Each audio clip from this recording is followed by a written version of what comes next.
Hi, I'm Hazel Mills. I'm here with the Soniccouture Waterphone instrument. I'm going to share with you how I've been using it, essentially. I'm really excited to delve into lots of sound design with you because I love musique concrète and manipulating samples and kind of reframing sounds and discovering new ones in that way. So this is a really great instrument for that, and I'm going to show you some of the things that I've been doing with it. The Waterphone instrument comes in two separate parts. One of them is called phrases, and that's the one that I'm going to be focusing on today. There are two ways that you can use it. The first one is that you have a different sample on every key.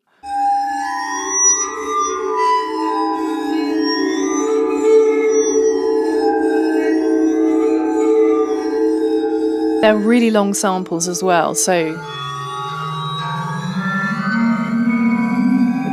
here in the second tab. Because they're so long, there's already loads of scope for exploring each sound. The second way is that you pick one sample in particular and you click on focus, and what that does is it repitches it across just that one sample across the keyboard chromatically.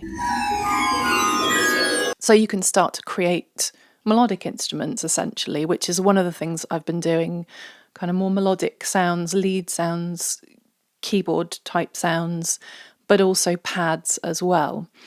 And the ways that you can manipulate these sounds really dictate that. Some of the main ways are you can change where the start point is of the sample.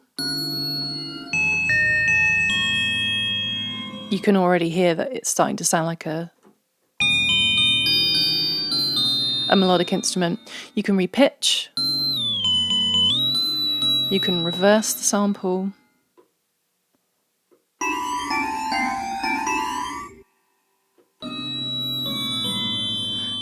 There's an envelope here, so you can either have a long sustaining sound, maybe takes a while to go in. You can take the sustain down and make it more percussive. There's a filter within an envelope as well, and there's also modulation possibilities with an LFO here. On top of that, actually, there's also an effects tab, which further kind of expands that world. I'm going to take you through kind of my process with using this instrument, taking it out of focus mode. I would recommend just by starting to listen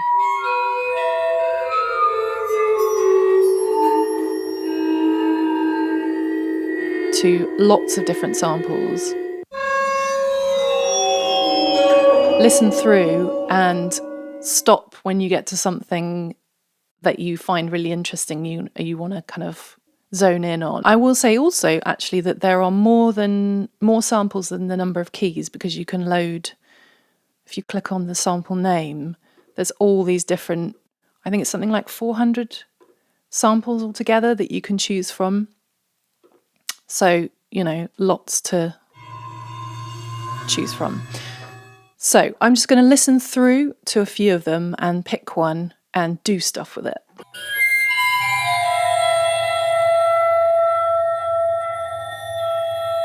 Straight off the bat, that one alone I think is worth doing something with, so I'm going to put it back into focus mode.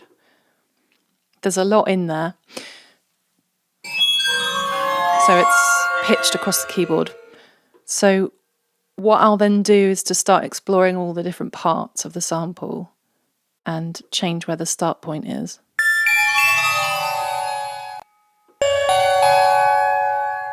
That's quite interesting as a melodic instrument.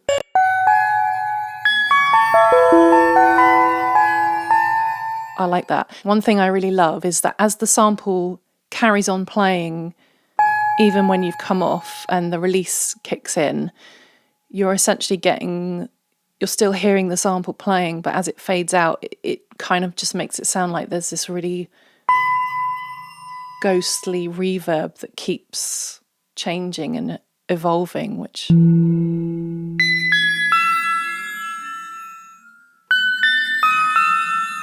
I love it. Now I've found a bit that I like. I might actually take the sustain down so that it can only be that bit. So if you were to hold it down, maybe a little bit longer decay. Love it. I think maybe a bit of modulation on the pitch, just really subtly.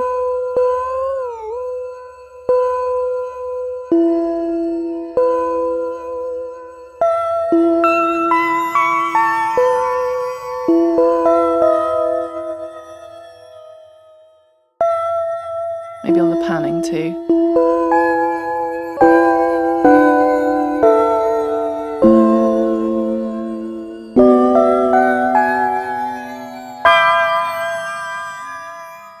On top of that, let's chuck everything on, basically.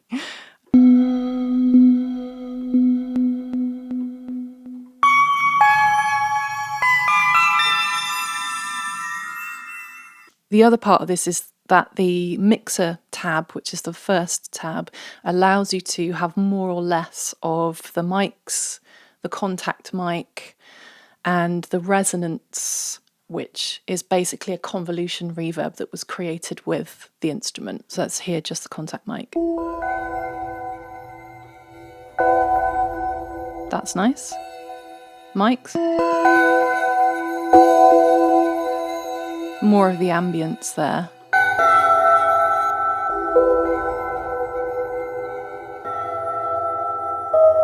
There's more of a brightness with the mics because you're getting the physicality of the bowing. Cool. So I like that. Let's make a pad sound. Gentle 13.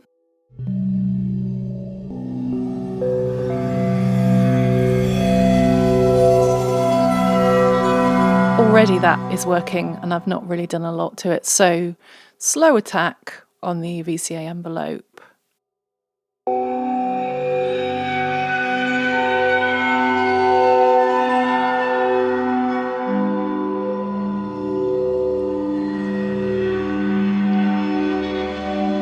That is nice. Ooh. Let's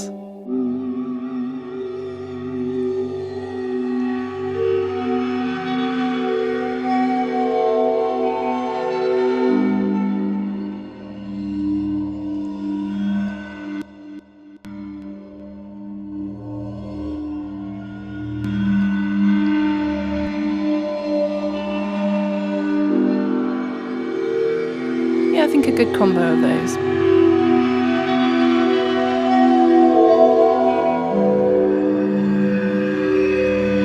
Don't think the convolution reverb is necessary.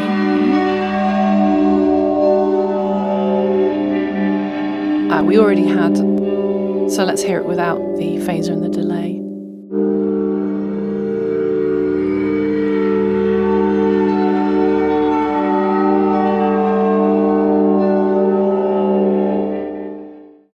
Well, that is pretty special, isn't it?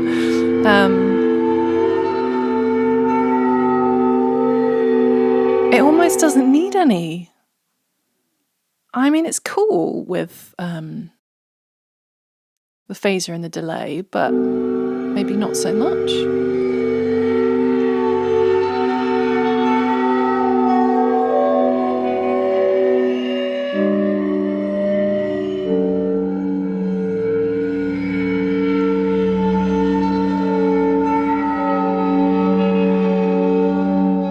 All right, so the last thing I'm going to show you is how I go about making more kind of percussive sounds. Shorten the attack, and out of focus mode, I'm just going to have another little listen.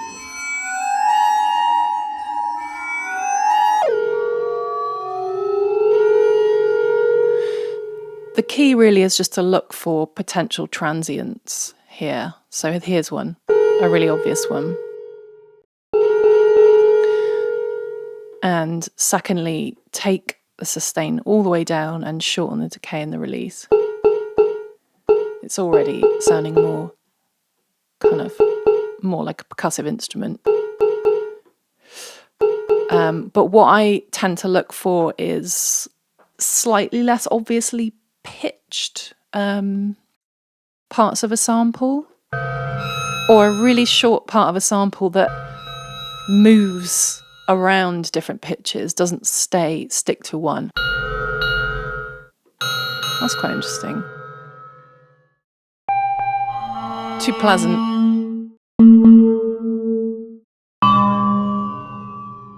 Let's go with that. Put it into focus mode. This is kind of metallic. I mean, it is a metallic instrument, but these sort of metallic struck sounds. This is a preset that I've made that is all different samples and all have been turned into percussive sounds. So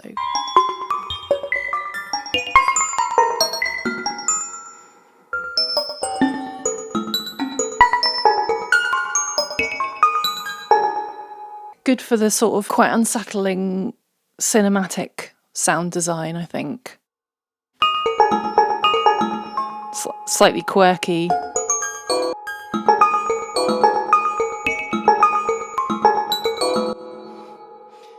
So I hope that's given you a bit of an idea as to how you could use Waterphone phrases. That's how I use it, and I feel like I've still only scratched the surface of it. So I'm going to continue to venture down this rabbit hole. But for now, thank you for joining me, and I hope to see you again soon. Bye.